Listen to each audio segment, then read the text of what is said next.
کتاب اللہ حدیث مصطفیٰ کی ترجمان، مرکزی جمعیت اہل حدیث پاکستان۔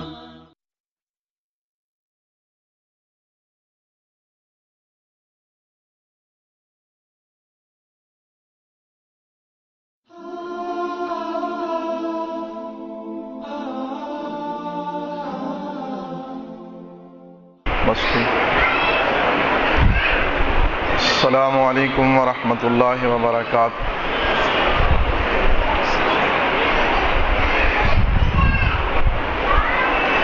ان الحمد للہ نحمده ونستعینه ونستغفرہ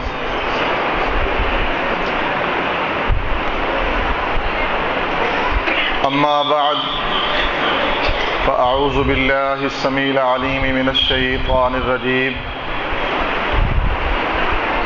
من ہمزہ ونفخہ ونفثہ بسم اللہ الرحمن الرحیم۔ من عمل صالحا من ذکر او انثى وهو مؤمن فلنحیینہ حیاۃ طیبہ وَلَنَجْزِيَنَّهُمْ أَجْرَهُمْ بِأَحْسَنِ مَا كَانُوا يَعْمَلُونَ۔ سُبْحَانَكَ لَا عِلْمَ لَنَا إِلَّا مَا عَلَّمْتَنَا إِنَّكَ أَنْتَ الْعَلِيمُ الْحَكِيمُ۔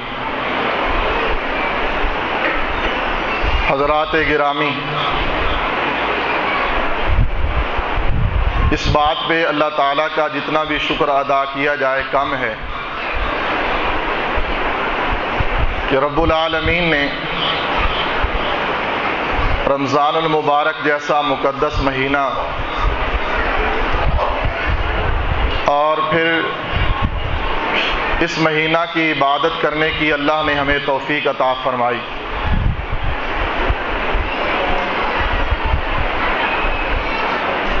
اگر آپ کی توجہ رہے گی تو چند منٹ میں آپ کی سمع خراشی کر سکوں گا۔ اگر آپ محبت کا مظاہرہ کریں تو قریب آ جائیں تو زیادہ بہتر ہوگا۔ اللہ آپ کو جزائے خیر دے۔ آ جائیں ماشاءاللہ، تشریف لے آئیں، ضد نہ کریں، آگے ہو جائیں۔ اللہ آپ کو جزائے خیر دے۔ ایک حدیث ذہن میں رکھیے، معروف حدیث ہے، یقیناً متعدد بار آپ رمضان کے اندر اس حدیث کو سن چکے ہوں گے کہ رسول رحمت صلی اللہ علیہ وسلم نے فرمایا، ہلاک ہو گیا وہ شخص جس نے رمضان کا مہینہ پایا اور وہ اپنے اللہ کو راضی نہ کر سکا۔ آج 24 روزہ اختتام پذیر ہو چکا ہے۔ ہم نے اپنے آپ کو دیکھنا ہے کہ ان 24 دنوں کے اندر جو دو چیزوں کا گہرا تعلق ہے، رمضان اور قرآن کا،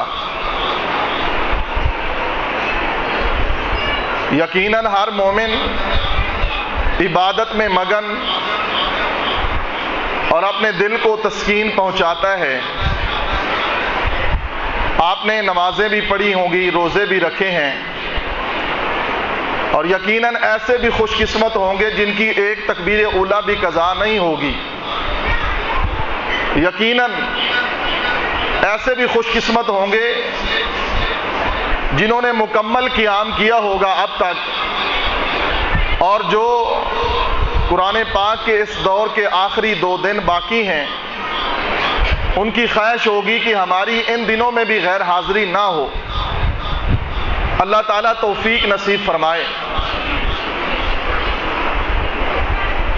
ہم اپنے اندر کیا تبدیلی محسوس کرتے ہیں؟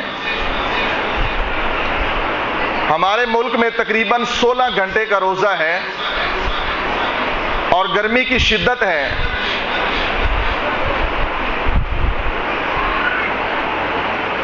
روزہ ہم سے کیا تقاضا کرتا ہے؟ کیا مقصد ہے رمضان کا؟ اللہ تعالی اگر یہ حکم کر دیتے کہ سال کے 12 مہینوں میں جب تمہارا جی چاہے 30 روزے مکمل کر لینا، اگر اللہ تعالیٰ یہ حکم دے دیتے، ہم سردیوں میں روزے رکھ لیتے، سردی بھی ہوتی ہے، دن بھی چھوٹے ہوتے ہیں، راتیں طویل ہوتی ہیں، نیند بھی پوری ہو جائے گی، اس ایک مہینہ کے اندر، اور یہ 15-20 سال کے بعد لوٹ کر گرمی کی شدید دنوں میں رمضان آ جاتا ہے۔ ایسے ممالک بھی ہیں جہاں پر 16 گھنٹے 18 20 گھنٹے کا بھی روزہ ہے۔ مقصد کیا ہے؟ روزہ ہم سے تقاضا کیا کرتا ہے؟ اور اگر ہم نے روزہ رکھا ہے، نمازیں پڑھی ہیں، تو روزے کا مقصد جو اللہ تعالیٰ نے بیان کیا ہے قرآن پاک میں، یا ایھا الذین آمنوا کتب علیکم الصیام، اے ایمان کا دعویٰ کرنے والو، تمہارے اوپر رمضان کے روزے فرض کیے، کما کتب علی الذین من قبلکم، اور تم سے پہلے بھی لوگوں پر یہ فرض تھے، صرف تمہارے اوپر نہیں، لعلکم تتقون، تاکہ تم متقی بنو۔ یہ آخری 2 لفظ جو ہیں، ان 2 لفظوں میں اللہ تعالیٰ نے روزے کا مقصد فلسفہ بیان فرما دیا ہے، تاکہ تم متقی بن جاؤ، تم اللہ تعالیٰ سے ڈرنے والے بن جاؤ، تمہارے دل کے اندر کچھ تبدیلی آ جائے، تمہاری زندگی کے اندر کچھ تبدیلی آ جائے، تو 11 مہینے جو گناہوں میں، عیوب میں، ذنوب میں زندگی گزاری ہے، اس زندگی میں کچھ فرق آ جائے۔ اور روزے کا بھی یہی مقصد ہے۔ نبی رحمت صلی اللہ علیہ وسلم نے نوجوانوں کو یہی حکم دیا ہے کہ روزہ رکھیں نوجوانوں، یا معاشر الشباب، کہ روزہ رکھنے سے انسان کا تزکیہ نفس ہوتا ہے، گناہوں سے نفرت بڑھتی ہے، نیکیوں کی محبت پیدا ہوتی ہے۔ آج ہم 24 دن گزارنے کے بعد مجھے اور آپ کو اپنے اندر جھانک کر دیکھنا چاہیے اور اپنے آپ سے سوال کرنا چاہیے کہ آج 24 دن گزارنے کے بعد ہم اپنے اندر کیا فرق محسوس کرتے ہیں۔ یہ ایک سوال ہے اور اپنے آپ سے کرنا ہوگا، یا باقی رمضانوں کی طرح ایسے یقیناً لوگ اس اللہ کی زمین پر موجود ہیں جن کی 90 سال 95 سال 100 سال تک عمر موجود ہے، بلوغت کے بعد جن کی زندگی میں 90 سال رمضان آیا، 80 70 سال۔ تو قرآن افلا یتدبرون القرآن ام علی قلوب اقفالها، جو قرآن میں تدبر و تفکر کرتا ہے، اللہ تعالیٰ اس کے دلوں کے قفل کو کھول دیتے ہیں، تالوں کو کھول دیتے ہیں۔ اللہ احکم الحاکمین اس کی زندگی کو ایسے بنا دیتے ہیں کہ جیسے قرآن نے کہا ہے وَإِذَا تُلِيَتْ عَلَيْهِمْ آيَاتُهُ زَادَتْهُمْ إِيمَانًا، کہ جب قرآن پڑھا جاتا ہے اور مومن قرآن سنتا ہے، اس کے ایمان میں اضافہ ہوتا ہے، اور ایمان مجبور کرتا ہے نیکی کرنے پہ، اور ایمان ہی مجبور کرتا ہے گناہ سے رکنے سے۔ ایمان ہی ہے جو مجبور کرتا ہے اللہ تعالیٰ کی توحید کو اپنانے پہ، اور ایمان ہی ہے جو مجبور کرتا ہے پیارے پیغمبر صلی اللہ علیہ وسلم کی سنت اور حدیث کو اپنانے پہ۔ مجھے اور آپ کو اپنے آپ کو چیک کرنا انتہائی ضروری ہے۔ نبی علیہ السلام کے ایک صحابی حضرت حذیفہ بن یمان رضی اللہ عنہ، ان کو رازدان رسول بھی کہا جاتا ہے، کہ نبی رحمت صلی اللہ علیہ وسلم نے ان کو منافقین کے بارے میں بتلایا تھا کہ یہ بندہ منافق ہے، اللہ تعالیٰ نے بتلا دیا نبی علیہ السلام کو۔ اور ذرا توجہ رکھنا، سیدنا ابو بکر صدیق رضی اللہ عنہ جیسے جلیل القدر اور عظیم صحابی حذیفہ بن یمان کے پاس آ کر پوچھتے ہیں کہ جن منافقین کا نام نبی علیہ السلام نے لیا ہے ان میں میرا نام تو نہیں ہے۔ ذرا تصورات کی دنیا میں آئیں اور سوچیں کون ابو بکر صدیق رضی اللہ عنہ کہ جن کے بارے میں حدیث پاک میں ہے کہ جس دن اللہ تعالیٰ جلالت کی کرسی پر ہوں گے، نہ اس سے قبل نہ اس کے بعد اللہ تعالیٰ اتنے غصے میں آئے ہوں گے، نبی علیہ الصلوۃ والسلام ایک طویل سجدہ کریں گے، معروف حدیث ہے، اللہ تعالیٰ اپنے محبوب علیہ السلام کو حکم کریں گے کہ آپ اٹھیں اور سوال کریں، نبی علیہ السلام سجدے سے اٹھیں گے اور اللہ تعالیٰ سے سوال کریں گے کہ یا اللہ میری امت کا حساب و کتاب شروع کیا جائے۔ تو اللہ فرمائیں گے اے محبوب علیہ السلام آپ بتائیں کس آدمی سے، کس شخص سے آپ کی امت کا حساب و کتاب شروع کیا جائے؟ تو رسول اللہ صلی اللہ علیہ وسلم آپ نے پیچھے صدیق اکبر رضی اللہ عنہ کو پکڑ کر آپ اللہ کے سامنے کھڑا کر دیں گے، اور حدیث میں ہے کہ سیدنا صدیق اکبر رضی اللہ عنہ کو دیکھ کر اللہ تعالیٰ کا غصہ ٹھنڈا ہو جائے گا۔ یہ وہ ابو بکر صدیق ہیں جو حذیفہ بن یمان سے پوچھ رہے ہیں کہ اے حذیفہ بن یمان آپ رازدان رسول ہیں، رسول اللہ صلی اللہ علیہ وسلم نے آپ کو منافقین کے بارے میں بتلایا ہے، کیا ان منافقین میں میرا نام تو نہیں ہے؟ افمن کان مؤمنا کمن کان فاسقا لا یستوی۔ سورہ سجدہ ہم پڑھتے ہیں ہر جمعہ میں نماز میں، کبھی ہمیں ترجمے پہ بھی غور کر لینا چاہیے، اور میں کہا کرتا ہوں جو زندگی میں ہم بے شمار قرآن کی تلاوتیں کرتے ہیں، بے شمار دور مکمل کرتے ہیں، زندگی میں ایک بار ہمیں ترجمے سے قرآن ضرور پڑھنا چاہیے، پتہ تو چلے جو اللہ تعالیٰ کا قرآن میں اعلان ہے وَإِذَا تُلِيَتْ عَلَيْهِمْ آيَاتُهُ زَادَتْهُمْ إِيمَانًا وَعَلَىٰ رَبِّهِمْ يَتَوَكَّلُونَ الَّذِينَ يُقِيمُونَ الصَّلَاةَ وَيُؤْتُونَ الزَّكَاةَ کہ مومن وہی ہیں جن کے ایمان میں اضافہ ہوتا ہے قرآن سن کر، جو نمازی ہیں، مومن وہ ہیں جو اپنی نمازوں کی پابندی بھی کرتے ہیں، اللہ کے دیے ہوئے رزق میں سے خرچ بھی کرتے ہیں، اور ان کو قرآن نے کہا ہے سورۃ انفال میں اولئک هم المؤمنون حقا، یہ پکے مومن ہیں۔ حضرات آئیے ذرا اپنے آپ سے سوال کیجئے کہ میری زندگی میں 11 ماہ یہ عیوب تھے، رمضان کی برکت سے، قرآن کی برکت سے، نماز کی برکت سے میں نے فلاں فلاں گناہ سے رجوع کیا ہے، توبہ کی ہے، آج کے بعد میں نے اللہ سے وعدہ کیا ہے کہ یا اللہ میں یہ گناہ نہیں کروں۔ کچھ پتہ چلے کہ ہاں واقعی ہمارا تزکیہ نفس ہوا ہے، کیا ہمارے دل میں گناہ کی نفرت پیدا ہوئی ہے؟ ہمارے ایمان نے ہمیں اس بات پہ مجبور کیا ہے کہ ہم گناہوں سے دور ہو جائیں، گناہوں سے نفرت کریں اور اپنے اللہ کو راضی کریں۔ آج 24 دنوں میں کیا ایک بار بھی ہماری آنکھ سے آنسو گرا ہے؟ سوال کریں اپنے آپ سے، 24 دنوں کے اندر کیا ایک مرتبہ بھی اپنے گناہوں کو یاد کر کے ہماری آنکھ سے ایک آنسو گرا ہے؟ پوچھئے اپنے آپ سے۔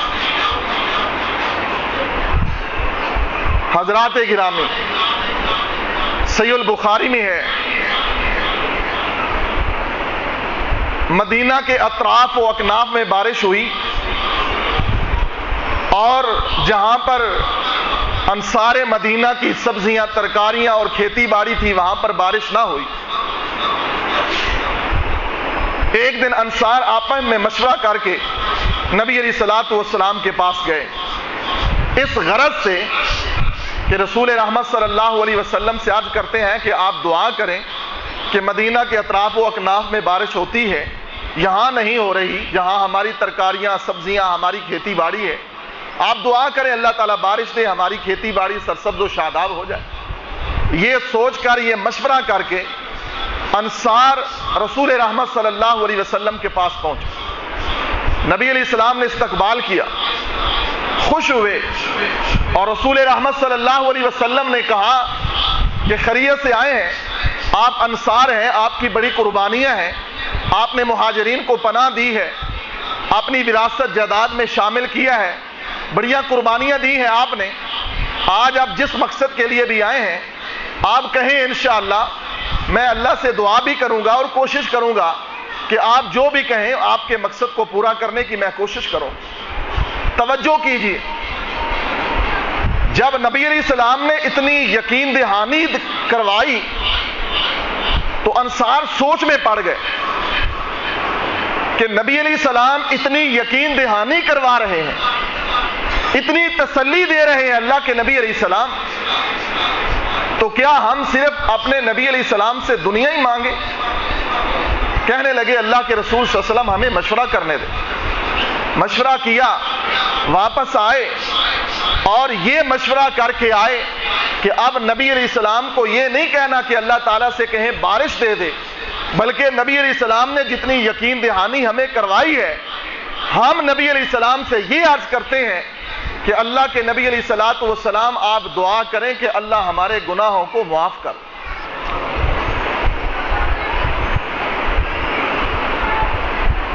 دنیا کی طلب نہیں، یہ دنیا کس کی ہے؟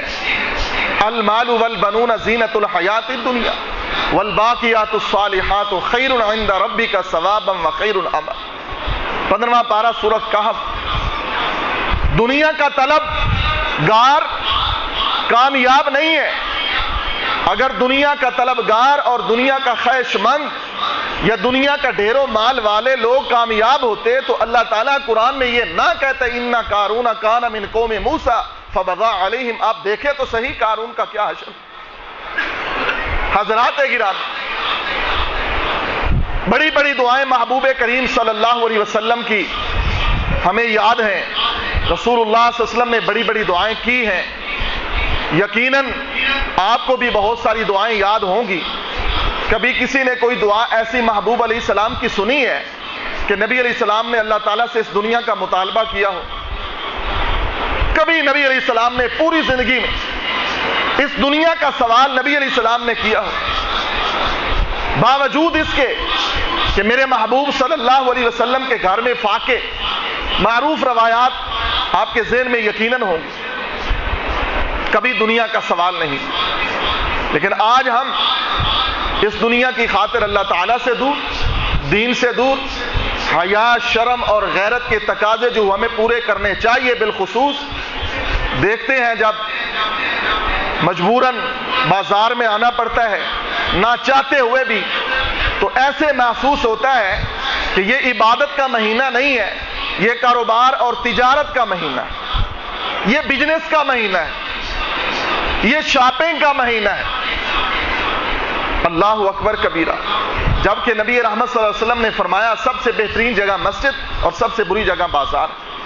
ہم ان احادیثوں کو سنتے پڑھتے ہیں لیکن عملی اعتبار سے ہمارے اندر اتنی کمزوری ہے جس کی وجہ سے ہم بہت سارے مسائل کا شکار ہیں، بہت ساری پریشانیوں کا شکار ہیں۔ آئیے کتب علیکم الصیام کما کتب علی الذین من قبلکم لعلکم تتقون کے مقصد کو سمجھیں ہم کہ روزے کے بعد ہمارے اندر تقوی پیدا ہوا ہے، روزہ رکھنے کے بعد ہمارے دل میں اللہ تعالیٰ کا ڈر پیدا ہوا ہے۔ قرآن کے آج 27-28 پارے مکمل ہو چکے، ہم نے تلاوت سنی، اس کے علاوہ بھی ہم نے یقیناً تلاوت کی۔ کئی ایسے بھی ہوں گے جنہوں نے ہر عشرے میں قرآن پاک کا ایک ایک دور مکمل کیا ہوگا، ایسے کئی ہوں گے۔ کیا اس تلاوت اور روزے نے ہمارے دل میں اللہ تعالیٰ کا کوئی مقام پیدا کیا؟ ڈر اور خوف ہمارے دل میں آیا؟ کوئی ہم نے گناہوں سے رجوع کیا؟ ہمارے دل میں کچھ اللہ تعالیٰ کا احترام اور حیا آیا؟ رسول رحمت صلی اللہ علیہ وسلم کی حدیث ہے، نبی رحمت صلی اللہ علیہ وسلم نے فرمایا اللہ تعالیٰ سب سے زیادہ حیا والا، اور بندے کو بھی چاہیے سب سے زیادہ اس اللہ کا حیا کرے، گناہ کرتے ہوئے شرم محسوس ہو، حیا محسوس ہو کہ میرا اللہ مجھے دیکھ رہا ہے، میرا اللہ مجھے دیکھ رہا ہے، سب سے زیادہ حیا۔ اور وہ نبی علیہ الصلوۃ والسلام کی حدیث الحیاء من الایمان کہ حیا ایمان کا ایک حصہ اور جز ہے۔ کیا ہم اپنی نمازوں کو، اپنے روزوں کو اس انداز میں دیکھتے ہیں کہ ہماری نماز اور روزے، صدقات و خیرات، عبادت نے ہمارے دل میں اللہ تعالیٰ کا حیا پیدا کیا ہے، گناہوں سے نفرت پیدا ہوئی ہے ہمارے اندر؟ بس یہی میں آپ سے عرض کرنا چاہتا ہوں کہ ہم نے اپنا کتنے تزکیہ نفس کیا ہے، ہمارے پاس کتنے اسلام کے دین کے تحفے موجود ہیں۔ رسول اللہ صلی اللہ علیہ وسلم کے لایا ہوا دین پورے کا پورا ہمارے پاس موجود ہے، کوئی ایک چیز نہیں ہے۔ نماز تحفہ ہے، روزہ تحفہ ہے، حج، زکوٰۃ، صدقات و خیرات، حیا، شرم، غیرت، یہ ساری چیزیں یہ اللہ تعالیٰ کی طرف سے ہمارے پاس انعام اور تحفے ہیں، ہم ان کو کتنے قبول کرتے ہیں۔ مسند احمد میں حدیث ہے، نبی رحمت صلی اللہ علیہ وسلم کے صحابی عبداللہ بن انیس رضی اللہ عنہ، نبی علیہ السلام نے ان کو ایک مشن سونپا، عبداللہ بن انیس رضی اللہ عنہ، اور مشن کیا ہے کہ اے عبداللہ آپ جائیں مکہ، عرفات کی وادی کے درمیان ایک جگہ ہے جس کا نام ہے ارم، وہاں پہ ایک خالد بن سفیان نامی شخص ہے، وہ میرے قتل کا ارادہ رکھتا ہے، چند نوجوانوں کو اکٹھا کر کے بیٹھا ہے اور وہ مجھے قتل کرنا چاہتا ہے، آپ جائیں اور جا کر اس کا کلا کما کر کے آئیں۔ وہ اللہ کے رسول کے قتل کا ارادہ رکھتا ہے۔ حضرت عبداللہ بن انیس رضی اللہ عنہ گئے، اس جگہ پر، اس مقام پر وادی ارن کے پاس پہنچے اور اس خالد بن سفیان کو پایا کہ وہ خالد بن سفیان چند نوجوانوں کے پاس بیٹھا ہے۔ دور سے جب اس شخص کو آتے ہوئے دیکھا تو خالد بن سفیان نے دور سے للکارا کہ تو کون ہے اور ہمارے پاس کیوں آنا چاہتا ہے؟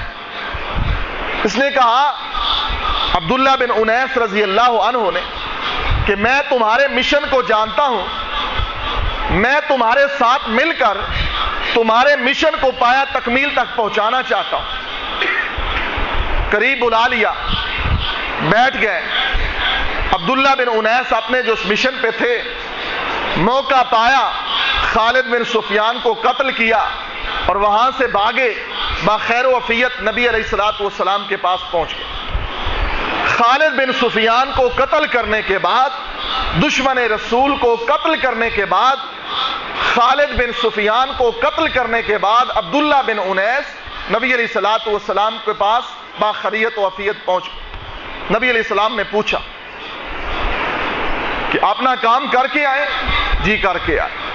رسول رحمت صلی اللہ علیہ وسلم نے فرمایا تجھے تحفہ دینا چاہتا ہوں، انعام دینا چاہتا ہوں۔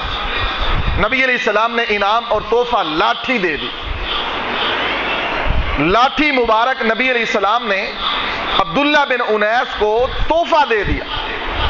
عبداللہ بن انیس نے کوئی بات نہیں پوچھی، کچھ نہیں کہا، لاٹھی کو لیا اور گھر چل پڑے۔ راستے میں صحابہ بیٹھے اور پوچھا عبداللہ تجھے ایک مشن پہ بھیجا تھا، تو خیر و عافیت سے واپس آ گیا؟ کہا ہاں، اللہ کے نبی علیہ الصلوۃ والسلام کو مل کے آ رہا ہوں، میں نے اپنا مشن پایا تکمیل تک اللہ کی رحمت سے پہنچا دیا۔ فرمایا کہ اللہ کے نبی علیہ السلام نے کچھ آپ کو تحفہ انعام دیا؟ کہا ہاں، یہ اللہ کے نبی علیہ السلام نے مجھے لاٹھی دی، نبی علیہ السلام نے مجھے یہ لاٹھی دی ہے۔ فرمایا عبداللہ، صحابہ نے کہا پوچھا ہے نبی علیہ السلام سے، تو اتنا بڑا کام کر کے آیا ہے اور نبی علیہ السلام نے تجھے یہ لاٹھی دی ہے؟ پوچھا ہے نبی علیہ السلام سے یہ لاٹھی کیوں دی ہے، کس مقصد کے لیے دی ہے؟ حضرات ذرا توجہ کیجیے، جائیے واپس اور جا کر نبی رحمت صلی اللہ علیہ وسلم سے اس لاٹھی کے بارے میں کچھ پوچھیے کہ اے محبوب کریم صلی اللہ علیہ وسلم یہ لاٹھی کیوں دی ہے؟ واپس پلٹے، نبی علیہ السلام کے پاس آئے، اللہ کے رسول صلی اللہ علیہ وسلم آپ نے یہ مجھے لاٹھی دی ہے، کس لیے دی ہے؟ سننا لوگو، ہمارے دل میں اللہ کا احترام، اللہ کے نبی علیہ السلام کا احترام اگر اس رمضان میں پیدا کیا ہے، اس حدیث کو سننے کے بعد اپنے اعمال کا جائزہ ضرور لینا، اپنے نفس سے سوال ضرور کرنا کہ میں اس دین جیسے تحفے کی کتنی قدر کر رہا ہوں۔ نبی رحمت صلی اللہ علیہ وسلم نے فرمایا عبداللہ اس لاٹھی کو سنبھال کے رکھنا، عبداللہ اس لاٹھی کو سنبھال کے رکھنا، اتنا سنبھال کے رکھنا اتنا سنبھال کے رکھنا کہ تیرے ساتھ ہی یہ دنیا سے جائے، اور جب کل قیامت کا دن ہوگا عبداللہ میری ساری امت آئے گی، ہر امتی جو ہے وہ قدموں پہ چل کے آئے گا، اور عبداللہ تو ساتھ لاٹھی لے کر آنا، میں محمد دور سے پہچان لوں گا کہ میرا عبداللہ آ رہا۔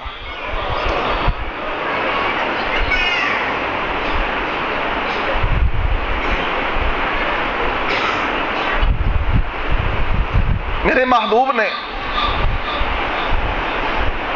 ہمیں بھی کچھ دیا ہے، ہمارے پاس کچھ نہیں محبوب علیہ السلام کی نشانیاں؟ کیا صرف عبداللہ کے پاس لاٹھی تھی؟ ہمارے پاس اپنے آقا علیہ السلام کی نشانیاں اور تحفے کچھ نہیں ہیں؟ یہ قرآن کا تحفہ، حدیث مصطفیٰ، اعمال، خوشی غمی کے معاملات، حقوق و فرائض، حلال و حرام کے انداز و احکام، کیا یہ سارے کا سارا دین ہمارے پاس اللہ تعالیٰ کی طرف سے نعمت نہیں ہے؟ اس کو اللہ نے نعمت نہیں کہا اور یہ تحفہ نہیں ہے۔ الیوم اکملت لکم دینکم واتممت علیکم نعمتی، اللہ اس بات پہ راضی ہو گیا، ورضیت لکم الاسلام دینا، اور راضی ہو کر اللہ نے ہمیں نعمت دی ہے۔ آج ہم اس نعمت کی قدر کیا کر رہے ہیں؟ 11 مہینے اپنی منمانیاں کرنا، رمضان کا مہینہ سر پہ ٹوپی، ہاتھ میں تسبیح، شلوار اونچی کر لی، مسجد کا راستہ لے لیا، اور 11 مہینے اپنی منمانی کی۔ کیا ہے یہ؟ کہیں اللہ سے مذاق تو نہیں؟ کہیں ایسا نہ ہو قیامت کے دن اللہ ہم سے بھی مذاق کرے؟ شیطان قید ہے، جہنم کے دروازے بند ہیں، جنت کے دروازے کھل چکے ہیں، پھر بھی گناہ۔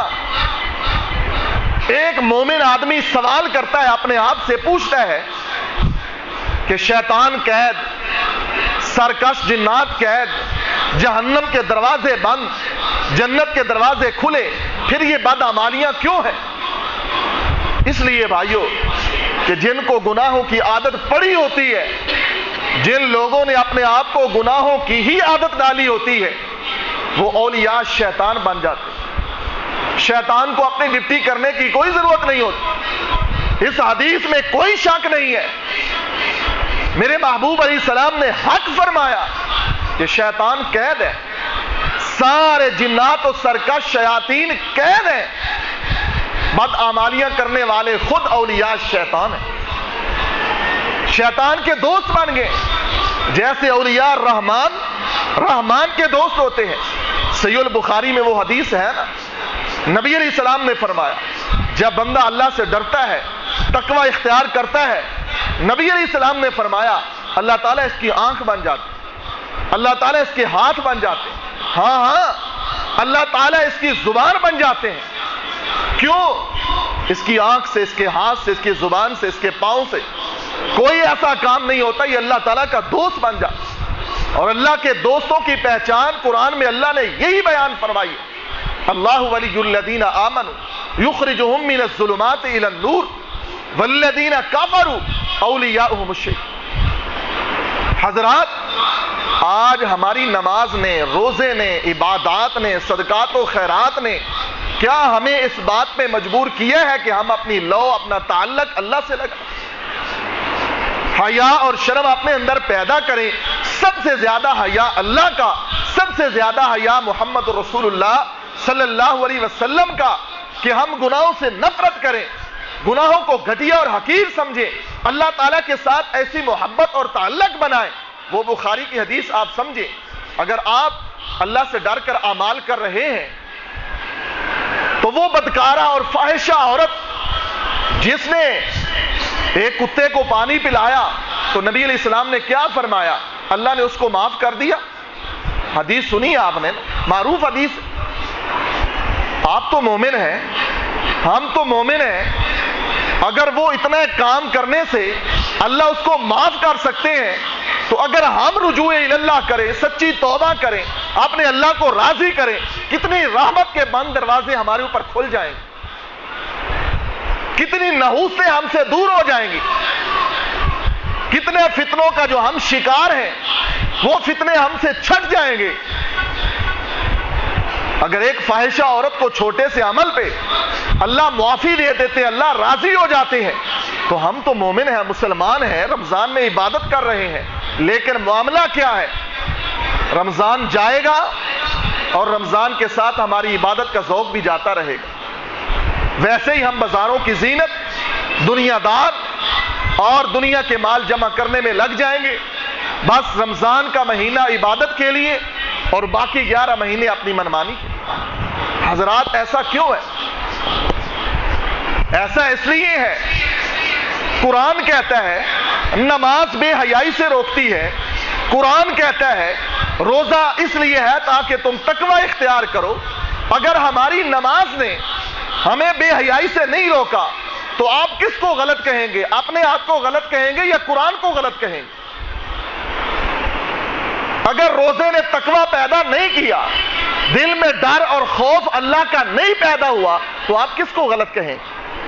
اپنے آپ کو غلط کہیں گے یا قرآن کو غلط کہیں گے؟ سوال کیجیے اپنے ہی من میں ڈوب کر, پا جا سراغ زنت, میرا نہیں بنتا تو نہ بن, اپنا تو بن. اپنے دامن میں جھانک کر دیکھیے تو صحیح. صرف انسان کا چہرہ اور لباس نہیں اچھا ہونا چاہیے, انسان کا دامن, کردار اور دل صاف ہونا چاہیے. ایک شیشے کی مانند اپنے دل کو کیجیے. بہت سارے دلوں میں نفرتیں اور قدورتیں ویسے ہی رہتی ہیں. یہ رمضان تزکیہ نفس کا مہینہ ہے اور اس میں ایسا تزکیہ نفس کرے.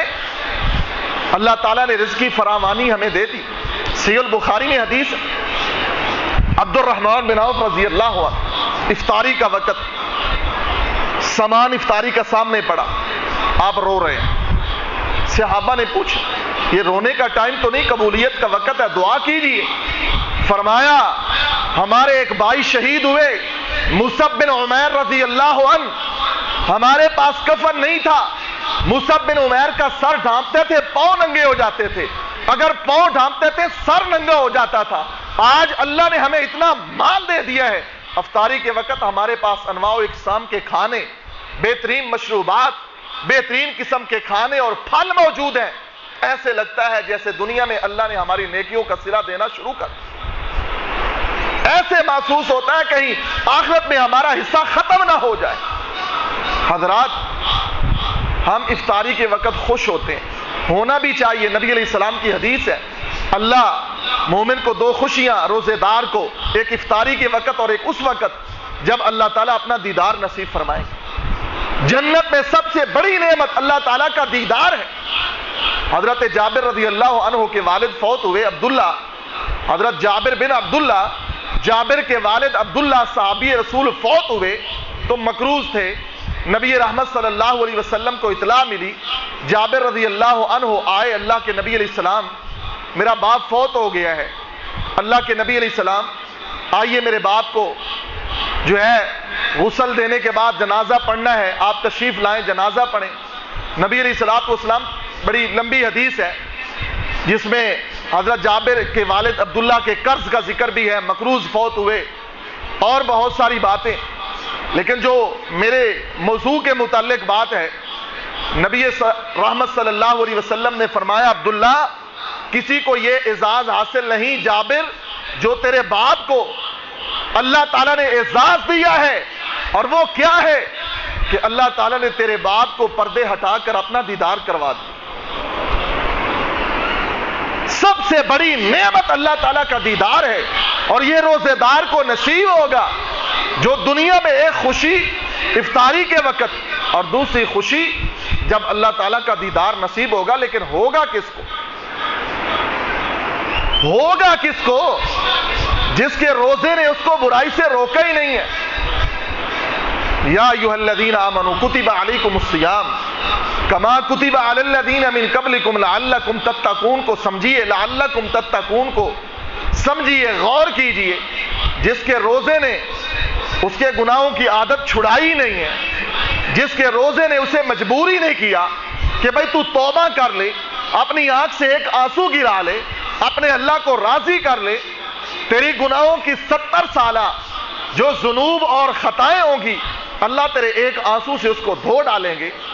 لیکن کیا ہم یہ ذوق رکھتے ہیں، ہم تڑپتے ہیں کہ کہیں ایسا تو نہیں ہے کہ اس حدیث کے مطابق کہ مزدور دن بھر مزدوری کرتا ہے لیکن شام کو اس کو مزدوری نہیں ملے گی، اس کا بھوکا پیاسا رہنا اس کا کوئی فائدہ نہیں ہے، کہیں ایسا تو نہیں ہے؟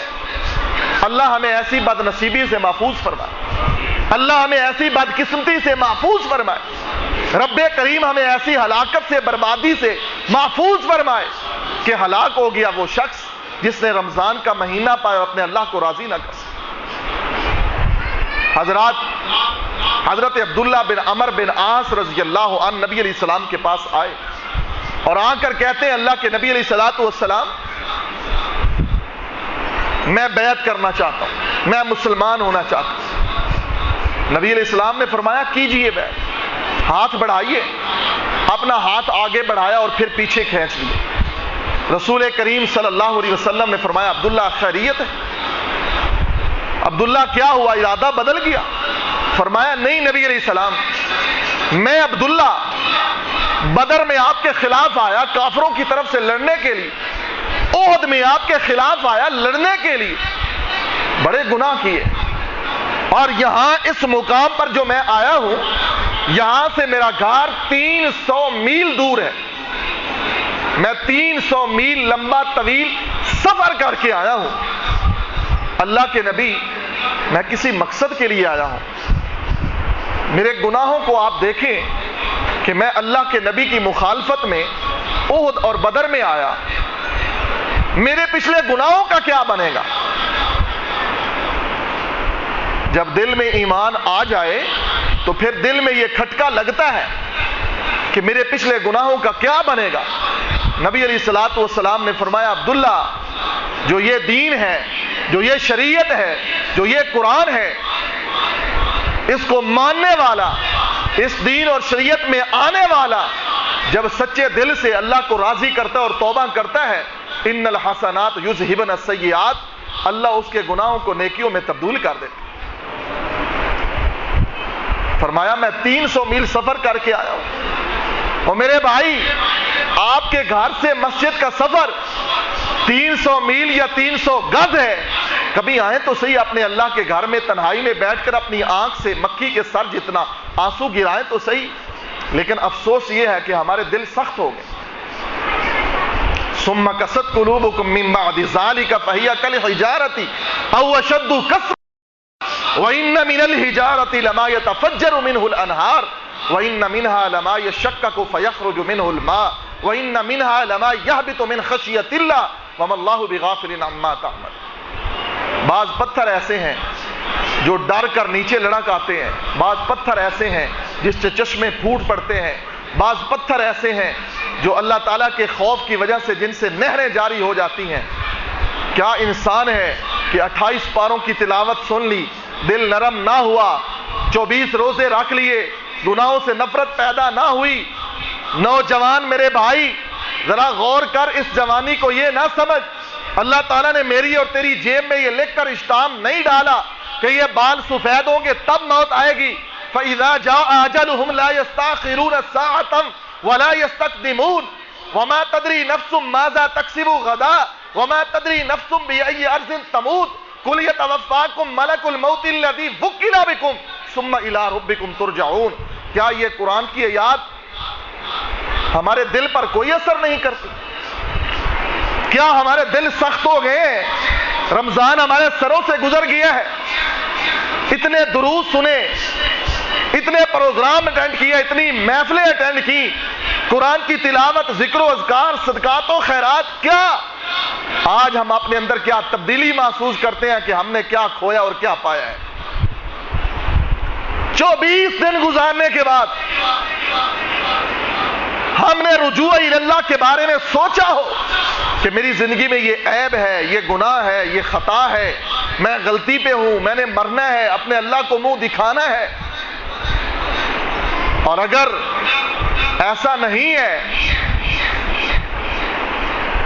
نیکی تیرے اندر، تقوی تیرے اندر پیدا ہو چکا ہے، تو پھر آخر میں وہ قرآن کی آیت ضرور پڑھنا چاہتا ہوں جو سورہ النحل جو میں خطبہ مسنونہ میں پڑھی، من عمل صالحا من ذکر او انثی، عمل کرنے والا مرد ہو یا عورت، وہو مؤمن، ہو مومن، فَلَنُحْيِيَنَّهُ حَيَاتًا طَيِّبًا، اللہ فرماتے ہیں کہ ہم اس کو پاکیزہ زندگی عطا کر دیتے ہیں کہ وہ عمل کرتا ہے اللہ کی رضا کے لیے اور مومن ہے، ڈر کر نماز پڑھتا ہے، اس کی نماز نے اسے برائی سے روک دیا ہے، اس کے روزے نے، پورے رمضان کے اس کورس نے، 24 روزوں نے، 29 روزوں نے، 30 روزوں نے اس کے دل میں گناہ کی نفرت پیدا کر دی ہے، تو اللہ فرماتے ہیں فَلَنُحْيِيَنَّهُ حَيَاتًا طَيِّبًا وَلَنَجْزِيَنَّهُمْ أَجْرَهُمْ بِأَحْسَنِ مَا كَانُوا يَعْمَلُونَ، اجر کے اعتبار سے ہم اس کو بہترین جزا دیں گے،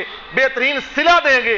اس نے اپنی زندگی کو پاکیزہ کر لیا ہے، اس نے روزے کے مقصد کو پا لیا ہے، اس کی اللہ تعالیٰ نے قدر کر دی ہے۔